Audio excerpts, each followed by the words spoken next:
Assalamualaikum warahmatullahi wabarakatuh. Selamat pagi anak-anak, berjumpa lagi dengan Bu Nurul Wahyu pada pelajaran IPA. Minggu yang lalu kita sudah membahas tentang gerak pada manusia. Bagaimana? Sudah bisa memahami, bukan? Pada kesempatan ini yang kita bahas adalah gerak pada tumbuhan dan hewan. Baiklah, sebelum kita mulai pembelajaran pada pagi hari ini, marilah kita berdoa bersama-sama agar apa-apa yang kita pelajari diberi kemudahan dalam memahaminya. Berdoa sesuai dengan agama dan kepercayaan masing-masing dipersilahkan.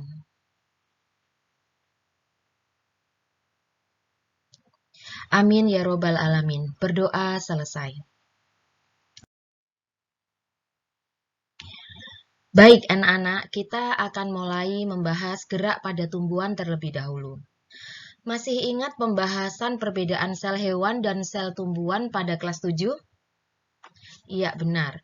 Salah satu perbedaan antara sel hewan dan sel tumbuhan adalah keberadaan dinding selnya. Pada sel tumbuhan memiliki dinding sel, sehingga tekstur sel pada tumbuhan lebih kaku, ya, lebih kaku. Dinding sel berfungsi untuk memberi bentuk sel dan melindungi isi yang ada di dalam sel. Nah, hal inilah yang menyebabkan gerak pada tumbuhan lebih terbatas atau yang disebut dengan gerak pasif. Sedangkan sel hewan tidak memiliki dinding sel sehingga gerakannya lebih fleksibel atau lebih elastis. Baik, gerak pada tumbuhan yang disebut gerak pasif, jadi dia tidak berpindah tempat, pada umumnya dibagi menjadi 3, yaitu gerak endonom, gerak higroskopik, dan gerak esionom. Apa itu pengertian dari endonom, higroskopik, dan esionom? Mari kita simak bersama-sama. Gerak endonom adalah gerak pada tumbuhan yang terjadi secara spontan dan tidak diketahui penyebabnya. Nah, gerak endonom ini dikatakan juga bahwa gerak yang tidak memerlukan rangsang dari luar, sehingga diduga gerak endonom ini rangsangnya berasal dari tumbuhan itu sendiri. Yang merupakan contoh dari gerak endonom adalah gerak rotasi sitoplasma, ya, pada sel-sel tumbuhan mengelilingi nukleus. Itu merupakan contoh dari gerak endonom. Berikutnya adalah gerak higroskopik, ya. Gerak higroskopik adalah gerak pada bagian tubuh tanaman karena pengaruh perubahan kadar air. Nah, perubahan kadar air di dalam sel menyebabkan terjadinya pengerutan yang tidak merata. Adapun contoh dari gerak higroskopik adalah merekahnya kulit buah kacang polong pada saat sudah matang. Nah, berikutnya membukanya dinding sporangium atau kotak spora pada tumbuhan paku-pakuan. Membukanya gigi-gigi peristoma pada sporangium tumbuhan lumut dan pecahnya buah pacar air. Nah, ini gambar buah pacar air yang pecah, nah sehingga biji-bijinya bisa keluar untuk menghasilkan individu baru. Berikutnya adalah gerak esionom. Kalau gerak esionom adalah gerak pada tumbuhan yang dipengaruhi atau disebabkan oleh adanya rangsang dari luar. Gerak esionom itu dibagi menjadi 3, yaitu tropisme, nasti, dan taksis. Apa itu gerak tropisme? Gerak tropisme didefinisikan sebagai gerak bagian dari tubuh tumbuhan yang arah geraknya dipengaruhi oleh datangnya rangsang. Ya, jadi gerak tropisme itu gerak sebagian tubuh tumbuhan, arah geraknya kemana? Menuju arah datangnya rangsang. Sebagai contoh dari gerak tropisme, yang pertama adalah geotropisme atau bisa disebut gravitropisme, yaitu gerak pada tumbuhan menuju pusat bumi atau menuju pusat gravitasi bumi. Contohnya adalah arah gerak akar tanaman yang selalu menuju ke pusat bumi. Nah, ini disebut geotropisme positif karena arah gerak akar selalu menuju ke pusat bumi. Contoh berikutnya adalah hidrotropisme. Hidrotropisme adalah gerak bagian tubuh tanaman atau tumbuhan yang selalu menuju ke sumber air. Contohnya, akar selain tumbuh menuju pusat bumi, ia juga tumbuh mencari sumber air. Banyak kita lihat tanaman yang akarnya masuk ke dalam air karena melakukan gerak hidrotropisme. Selanjutnya adalah tikmotropisme. Tikmotropisme adalah gerak sebagian tubuh tumbuhan ya yang diakibatkan oleh rangsang berupa sentuhan dengan rambatannya, baik berupa benda mati atau kayu atau merambat pada tumbuhan lain. Sebagai contoh adalah sulur tanaman kacang panjang ya yang tumbuh merambat pada kayu yang berada di dekatnya. Nah, yang sulur ini ya yang bentuknya seperti pir ya. Ini sulur ya atau sulur pada anggur, pada semangka, pada melon itu juga merupakan gerak tikmotropisme. Selanjutnya adalah gerak fototropisme atau heliotropisme, yaitu gerak sebagian tubuh tumbuhan yang arah geraknya dipengaruhi oleh foto, berarti rangsangnya berupa cahaya. Misalnya cahaya matahari. Nah, gerak pada tumbuhan ini melengkung ya ke arah datangnya cahaya. Contohnya, jika kita letakkan tanaman di jendela, nah maka tanaman itu selalu tumbuh ke arah datangnya cahaya, ya. Atau bunga matahari. Bunga matahari selalu bergerak atau sebagian tubuh bunga matahari arah geraknya menghadap ke arah datangnya sinar matahari. Nah, selanjutnya adalah gerak nasti. Nah, tropisme sama gerak nasti itu memiliki kesamaan yaitu bergeraknya sebagian tubuh tumbuhan. Kalau tropisme mengarah kepada datangnya rangsang, tapi kalau nasti arah geraknya tidak dipengaruhi ya, arah geraknya tidak dipengaruhi oleh rangsang luar. Nah, arah geraknya tidak dipengaruhi oleh arah datangnya rangsang. Nah, itu. Jadi, gerak nasti itu bermacam-macam contohnya ya. Contohnya yang pertama adalah gerak niktinasti. Gerak niktinasti itu adalah gerak sebagian tumbuhan yang dipengaruhi oleh lingkungan malam hari atau intensitas cahaya yang sudah mulai turun. Gerakan ini itu terjadi pada seluruh tumbuhan yang memiliki daun majemuk ya. Jadi satu tangkai daun memiliki beberapa helai daun. Contohnya pada tanaman apa? Contohnya pada tanaman turi, pada tanaman petai Cina atau lamtoro ya, dan semua tanaman yang memiliki daun majemuk. Berikutnya adalah gerak fotonasti. Gerak fotonasti berarti gerak sebagian tubuh tumbuhan yang dipengaruhi oleh intensitas cahaya ya. Contohnya adalah mekarnya bunga pukul 4 ya atau disebut mirabilis jalapa. Jadi dia setiap jam 4 sore bunganya akan mekar. Berikutnya adalah gerak seismonasti. Gerak seismonasti adalah gerak sebagian tumbuhan yang dipengaruhi oleh sentuhan ya. Nah, ini semuanya pasti pernah mencoba ini ya. Jadi menyentuh daun Mimosa pudica atau daun putri malu. Jadi kalau daun putri malu disentuh itu helai daunnya akan mengutup ya atau menutup.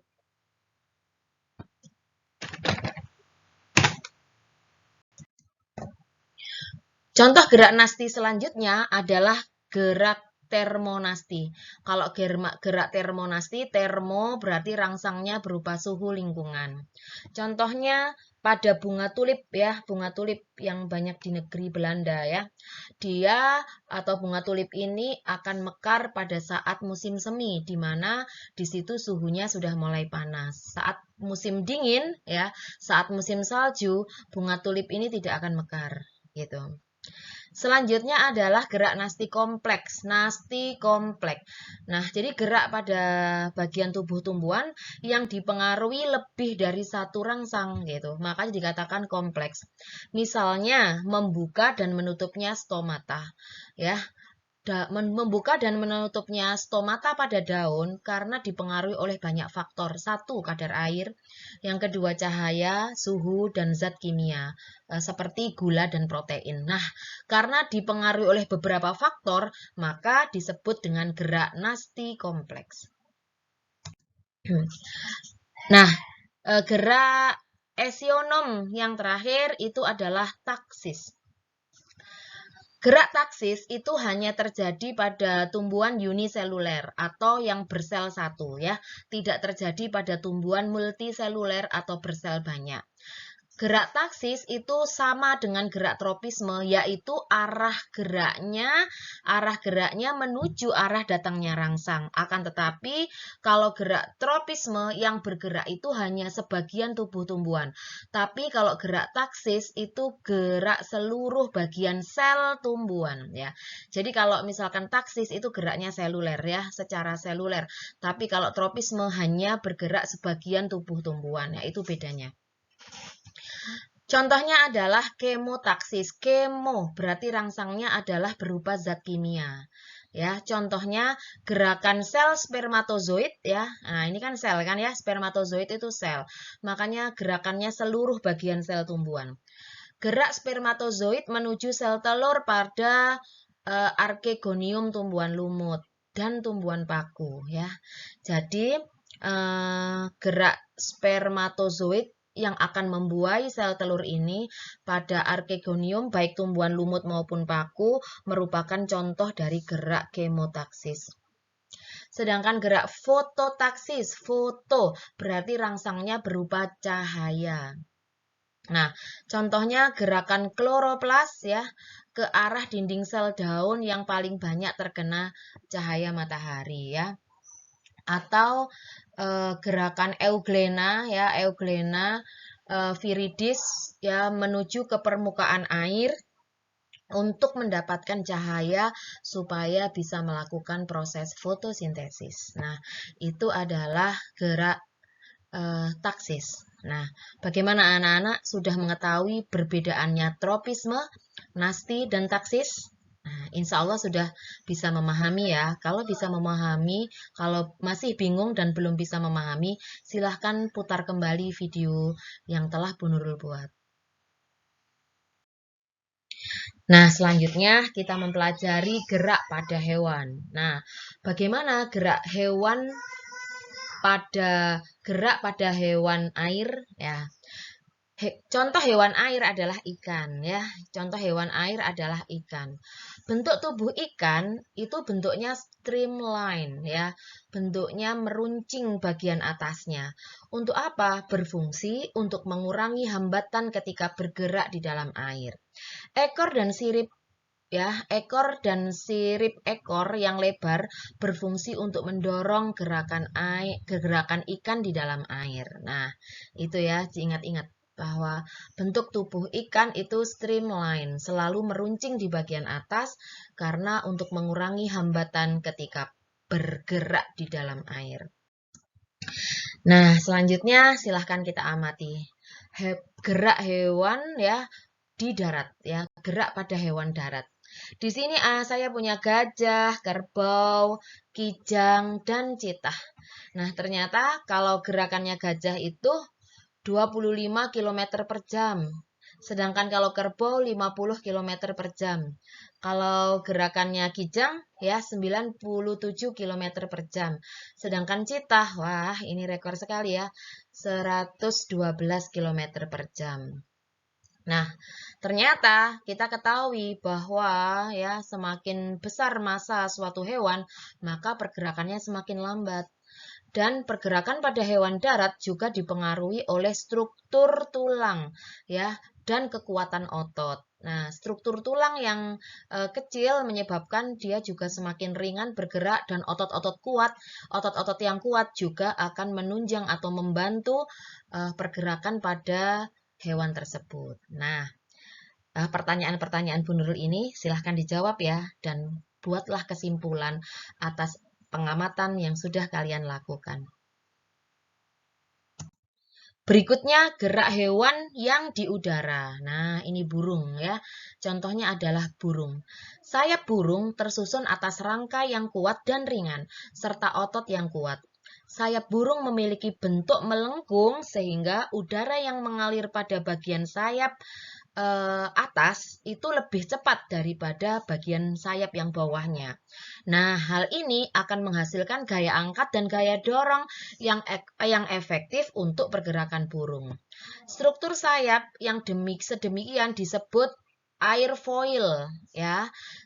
Saat sayap dikepakkan, sayap akan memberikan gaya aksi terhadap udara di bawah sayap sehingga udara akan mengalir ke bawah. Nah, persis seperti gerakan pesawat terbang ya. Jadi gerakan model dari pesawat terbang ini sebetulnya merupakan merupakan diinspirasi dari bentuk dari burung. Nah, gitu. Dan sesuai dengan hukum Newton 3, ketika benda pertama memberikan gaya F aksi pada benda kedua, maka benda kedua akan memberikan gaya F reaksi pada benda pertama. Bagaimana anak-anak? Bisa difahami bukan? Jadi, kesimpulan dari gerak hewan adalah setiap hewan melakukan jenis gerak yang berbeda bergantung pada bentuk tubuhnya dan habitatnya. Kemudian struktur rangka dan kekuatan otot juga sangat mempengaruhi kecepatan gerak pada hewan. Demikian pelajaran pada pagi hari ini tentang gerak pada tumbuhan dan gerak pada hewan. Pelajari dulu video pembelajaran ini dengan baik, kemudian kerjakan LK yang sudah di-share oleh Bapak Ibu Guru di Google Form. Sebelum kita akhiri pembelajaran, marilah kita berdoa agar apa-apa yang kita pelajari pada hari ini dapat dipahami dengan baik. Berdoa dipersilahkan. Selesai. Subhanakallahumma wa bihamdika asyhadu alla ilaha illa anta astaghfiruka wa atubu ilaik. Semoga bermanfaat. Wassalamualaikum warahmatullahi wabarakatuh.